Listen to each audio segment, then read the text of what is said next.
Hey gang, Marty Bostic here again today with a different training video. I'm actually going to try something out for my lead gen secret, and I wanted to get some comments from you guys, actually get some feedback and see what you think about it. I'm thinking about doing a re-engagement series. In other words, reaching out to people who have kind of dropped off the map, or maybe they've disengaged from my lead gen secret and they're now affiliates because they stopped paying, they dropped out of it, wasn't working for them, whatever the case may be. And you're going to have attrition rates here in these programs, especially like these where people, they can't get that success in the time frame they think they're going to get it in, so they'll drop out and they think the program failed them when in fact it didn't. They failed them.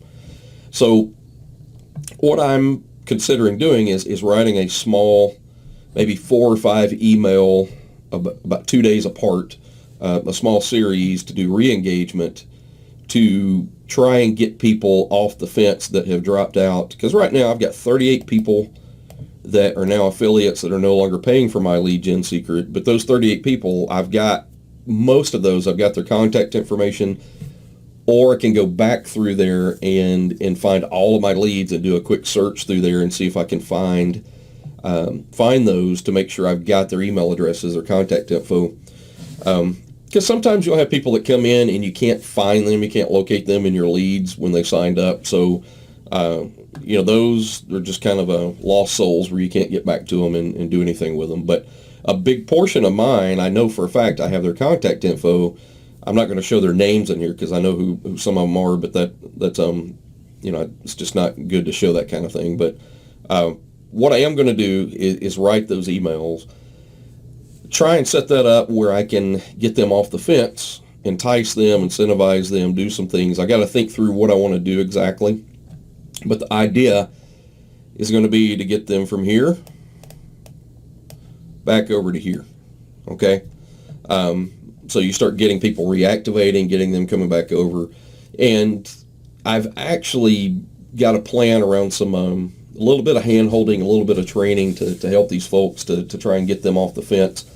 And, everything's laid out for them anyway, but they may have the timing may have been bad. They may have liked the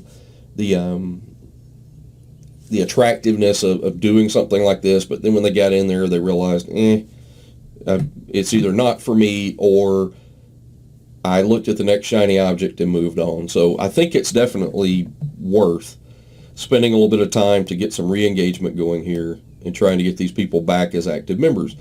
And that's one of those types of campaigns that's an evergreen type thing. So once you put it in place with an autoresponder, typically with re-engagement emails, I will check for a pulse. I'll try and get these people over there. Since these people have already been active and they have paid money at some point or another, just because of the way I do my marketing, I'm going to put that dagger in there a little bit, and I'm going to put it in a wound and point out to them that, hey, you've already spent money over here. You've already got an investment in it. Let's look at it trying to get you on the other side of that where you're in the profit. And you guys know this thing is really easy to work. It is. It's not hard at all. So I mean, it's one of those things where you can make money with it easy if you're actively working it. And I'll be honest, I've been so busy with other projects, I've not been able to work it as much as I'd like to. And I plan on really diving back in and spending more time trying to do some promotion and team building with my lead gen secret, just because it's so easy to work and it takes very little time to do. But as I go through this process, when I get those re-engagement emails done, I'll be glad to share them with you guys. Okay, so don't be asking me, hey, can you go ahead and send them over? I haven't written the dang things yet, so let me get them written. I'd like to hear some feedback and some ideas though before I do write them. So let's collaborate a little bit. You guys leave some comments down below, and let's talk through it a little bit. And when I go through here and write the copy for these, that I'll share this out. I'll share them out as probably a Google Doc or something. That way you can put them in whatever your autoresponder is, whatever. Even if you just send them a Gmail directly, it doesn't matter. So you guys take care. Just something to be thinking about, because this is going to happen no matter what program you're in. It's going to happen. Attrition happens where people drop out for whatever reason. It could be a life situation. The lights could have been too dim that day. Who knows what's going on? But for whatever reason, it's worth reaching out to these people because they've already spent money, and you can do some things to get them back on off the fence and back over to the active side. So let's work on getting these people over to the dork side and make this happen. And you guys definitely leave me some comments below and let's talk through it. I'll go write it probably sometime next week, and that'll give me time to get some feedback from everybody. So take care. Hope this helps. Hope it gives you a little bit of an idea of what you need to be doing team building wise. I'm not saying you have to do it. I plan on doing it. It's worth it to me to do that. All right, you guys take